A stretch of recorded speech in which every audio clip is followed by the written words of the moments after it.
I welcome you all to another session. আজি আমি এই ভিডিওটিৰ জৰিয়তে roll of technology in education বিষয়টো আলোচনা কৰিম। তোমালোকৰ যি physical resource school language organisation নামৰ চেপ্টাৰটো যিটো আমি ফিজিকেল ৰিসোৰ্সৰ বিষয়ে লাষ্ট ভিডিওটোত আলোচনা কৰিছিলোঁ, তাৰ পিছতে তোমালোক কিতাপখন চালে দেখিবা তাত দিয়া আছে যে roll of technology in education. So first of all, to know about the role of technology in education, we have to know about the meaning of technology. অৰ্থাৎ টেকনলজি মানে কি আমি সেই বিষয়ে ভালদৰে জানিব লাগিব। তাৰ পিছতহে আমি এই টেকনলজিৰ শিক্ষাৰ ক্ষেত্ৰত কি ইয়াৰ গুৰুত্ব আছে সেই বিষয়ে আলোচনা কৰিব পাৰিম, হয়নে? চোৱা, যিটো টেকনলজি অৰ্থাৎ টেকনলজি হৈছে it is the application of science or the combination of scientific method and materials to solve problems. অৰ্থাৎ প্ৰযুক্তিবিদ্যা অৰ্থাৎ টেকনলজি মানে হৈছে বৈজ্ঞানিক যিখিনি আহিলা পাতি বা বৈজ্ঞানিক জ্ঞান বা নলেজ যিটো সেইটো হৈছে এপ্লাই কৰা, অৰ্থাৎ application of scientific method materials or science. অৰ্থাৎ বৈজ্ঞানিক যিখিনি সা সামগ্ৰী বা বৈজ্ঞানিক যিখিনি আহিলা পাতি আৰু বৈজ্ঞানিক যিখিনি পদ্ধতি ব্যৱহাৰ কৰি আমি কি কৰিব পাৰোঁ, কোনো এটা সমস্যা সমাধান কৰিব পাৰোঁ, তাকে আমি প্ৰযুক্তিবিদ্যা বুলি ক'ব পাৰোঁ। অৰ্থাৎ বৈজ্ঞানিক চিন্তাধাৰা বা বৈজ্ঞানিক জ্ঞান, বৈজ্ঞানিক পদ্ধতি, বৈজ্ঞানিক যিখিনি আহিলা পাতি এইসমূহ ব্যৱহাৰ কৰি যেতিয়া আমি কোনো এটা সমস্যাৰ সমাধান বিচাৰি উলিয়াব পাৰোঁ, তেতিয়া আমি কি ক'ব পাৰোঁ, টেকনলজি বুলি ক'ব পাৰোঁ। অৰ্থাৎ এইটো হৈছে বৈজ্ঞানিক তথা চাইণ্টিফিক যিখিনি মেথড আছে বা মেটেৰিয়েল আছে তাৰে এপ্লিকেশ্যন। অৰ্থাৎ এই বৈজ্ঞানিক চিন্তাধাৰা বা বৈজ্ঞানিক জ্ঞান নলেজ বা কৌশলসমূহ বা আহিলা পাতিসমূহ ব্যৱহাৰ কৰি আমি কোনো এটা সমস্যা সমাধান কৰাকে কি বুলি ক'ব পাৰোঁ, প্ৰযুক্তিবিদ্যা বুলি ক'ব পাৰোঁ। য'ত থাকিব কি বৈজ্ঞানিক চিন্তাধাৰা, বৈজ্ঞানিক জ্ঞান, বৈজ্ঞানিক কৌশল আৰু বৈজ্ঞানিক আহিলা পাতি। Then course is it is a systematic way of applying the technique to achieve an objective. অৰ্থাৎ যেতিয়া আমি কি কৰিব পাৰোঁ, কোনো এটা উদ্দেশ্যত উপনীত হ'বৰ বাবে বৈজ্ঞানিক যিখিনি চিন্তাধাৰা বা বৈজ্ঞানিক জ্ঞান কৌশল বা আহিলা পাতিসমূহ আমি যেতিয়া প্ৰণালীবদ্ধভাৱে কি কৰোঁ, প্ৰয়োগ কৰোঁ, তেতিয়া আমি তাক টেকনলজি অৰ্থাৎ প্ৰযুক্তিবিদ্যা বুলি ক'ব পাৰোঁ। অৰ্থাৎ কোনো এটা সমস্যা আমি সমাধান কৰিবৰ কাৰণে বা কোনো এটা উদ্দেশ্যত উপনীত হ'বৰ কাৰণে যেতিয়া আমি বৈজ্ঞানিক চিন্তাধাৰা, বৈজ্ঞানিক পদ্ধতি বা বৈজ্ঞানিক আহিলা পাতি জ্ঞান কৌশল আদিৰ কি কৰোঁ, প্ৰণালীবদ্ধভাৱে ইয়াক প্ৰয়োগ কৰোঁ, তেতিয়া আমি কি ক'ব পাৰোঁ, ইয়াক টেকনলজি বুলি ক'ব পাৰোঁ, অৰ্থাৎ প্ৰযুক্তিবিদ্যা বুলি ক'ব পাৰোঁ। গতিকে বুজি পাইছা, প্ৰযুক্তিবিদ্যা হৈছে য'ত নেকি বৈজ্ঞানিক চিন্তাধাৰা বা বৈজ্ঞানিক কৌশল জ্ঞান বৈজ্ঞানিক আহিলা পাতিসমূহ কি কৰা হয়, ইয়াত প্ৰয়োগ কৰা হয় কোনো এটা সমস্যা সন্মুখীন হ'বৰ কাৰণে বা কোনো এটা উদ্দেশ্যত উপনীত হ'বৰ কাৰণে, য'ত নেকি ইয়াতে প্ৰণালীবদ্ধভাৱে কি কৰা হয়, ষ্টেপ বাই ষ্টেপ বৈজ্ঞানিক চিন্তাধাৰাসমূহ এপ্লাই কৰা হয় বা বৈজ্ঞানিক আহিলা পাতিসমূহ প্ৰয়োগ কৰা হয়। আমি টেকনলজি মানে কি আলোচনা কৰিলোঁ, কিন্তু এতিয়া আমি আলোচনা কৰিম এডুকেশ্যনেল টেকনলজি অৰ্থাৎ শৈক্ষিক প্ৰযুক্তিবিদ্যা মানেনো কি। চোৱা, যিটো শৈক্ষিক প্ৰযুক্তিবিদ্যা অৰ্থাৎ educational technology is the systematic application of technology in the field of education. আমাৰ কনচেপ্টটো হৈছে এডুকেশ্যনেল টেকনলজি। যেতিয়া প্ৰযুক্তিবিদ্যা যেতিয়া আমি কি কৰা হয় শিক্ষাৰ ক্ষেত্ৰত এডুকেশ্যন ফিল্ডত যেতিয়া আমি এপ্লাই কৰোঁ টেকনলজি, তেতিয়া আমি কি ক'ব পাৰোঁ, এডুকেশ্যনেল টেকনলজি। অৰ্থাৎ তোমালোকে যেতিয়া গম পাবা যে in the field of education অৰ্থাৎ শিক্ষাৰ ক্ষেত্ৰখনত যেতিয়া আমি প্ৰযুক্তিবিদ্যা কি কৰোঁ, প্ৰয়োগ কৰোঁ, তেতিয়া আমি ক'ব পাৰোঁ যে শৈক্ষিক প্ৰযুক্তিবিদ্যা অৰ্থাৎ এডুকেশ্যনেল টেকনলজি। অৰ্থাৎ যেতিয়া আমি প্ৰণালীবদ্ধভাৱে কি কৰোঁ, চাইণ্টিফিক নলেজখিনি বা চাইণ্টিফিক মেথডখিনি আমি কি কৰোঁ, এপ্লাই কৰোঁ কিহৰ ক্ষেত্ৰত, শিক্ষাৰ ক্ষেত্ৰত, তেতিয়া আমি কি ক'ব পাৰোঁ, এডুকেশ্যনেল টেকনলজি অৰ্থাৎ শৈক্ষিক প্ৰযুক্তিবিদ্যা বুলি ক'ব পাৰোঁ। It is the application of scientific knowledge to improve the effectiveness of teaching and learning. যিটো আমাৰ টিচিং লাৰ্ণিং প্ৰক্ৰিয়া আছে, যিটো আমাৰ শিক্ষণ আৰু শিক্ষণ যিটো প্ৰক্ৰিয়া, সেই প্ৰক্ৰিয়াটো কি কৰিবৰ কাৰণে, ইম্প্ৰুভ কৰিবৰ কাৰণে, ইয়াক ফলপ্ৰসূভাৱে আগুৱাই নিবৰ কাৰণে কি কৰিব পাৰোঁ, আমি যিখিনি টেকনলজিকেল যিখিনি নলেজ আছে, যিখিনি চাইণ্টিফিক মেথড হওক বা চাইণ্টিফিক নলেজ আছে বা চাইণ্টিফিক যিখিনি ইকুইপমেণ্টছ আছে, এই গোটেইখিনি আমি কি কৰিব পাৰোঁ,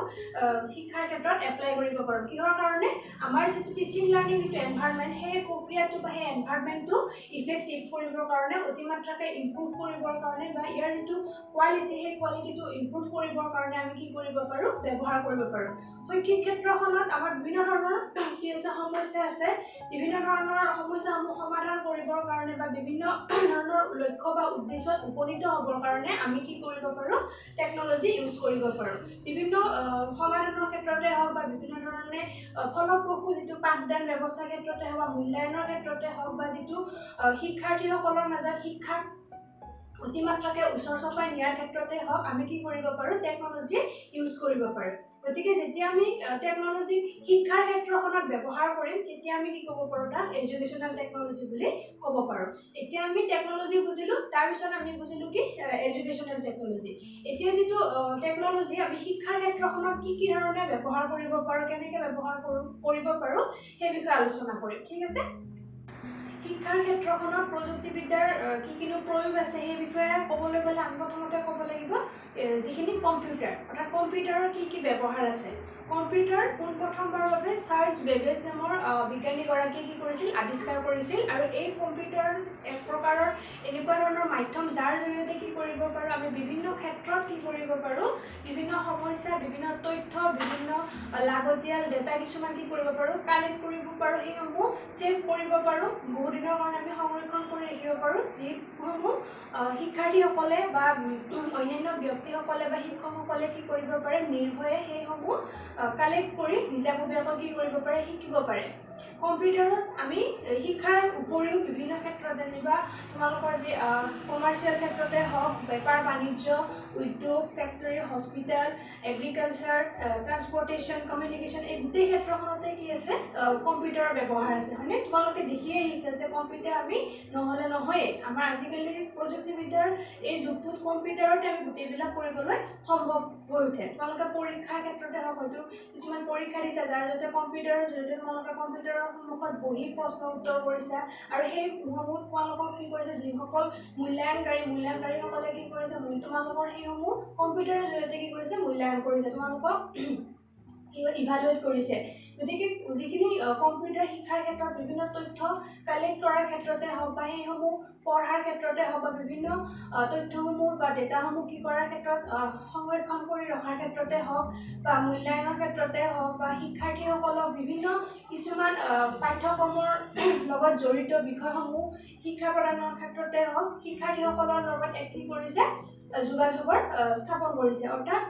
যিটো কম্পিউটাৰ সেই কম্পিউটাৰৰ জৰিয়তে আমি বিভিন্ন ধৰণে কি কৰিব পাৰোঁ তথ্য সৰবৰাহ কৰি এজন ব্যক্তিৰ পৰা আন এজন ব্যক্তিলৈ অতি সোনকালে কি কৰিব পাৰোঁ তথ্য সৰবৰাহ কৰিব পাৰোঁ আমি নিজাববীয়াকৈ কি কৰিব পাৰোঁ সেই কম্পিউটাৰৰ জৰিয়তে শিকিব পাৰোঁ বা বস্তুবিলাক বুজিব পাৰোঁ অতিমাত্ৰাকৈ আমাৰ যিবিলাক শিক্ষণীয় বিষয় সেই বিষয়সমূহ আমি ভালদৰে কি কৰিব পাৰোঁ ক্লিয়াৰলি আমি কি কৰিব পাৰোঁ বুজি উঠিব পাৰোঁ আৰু যিসকল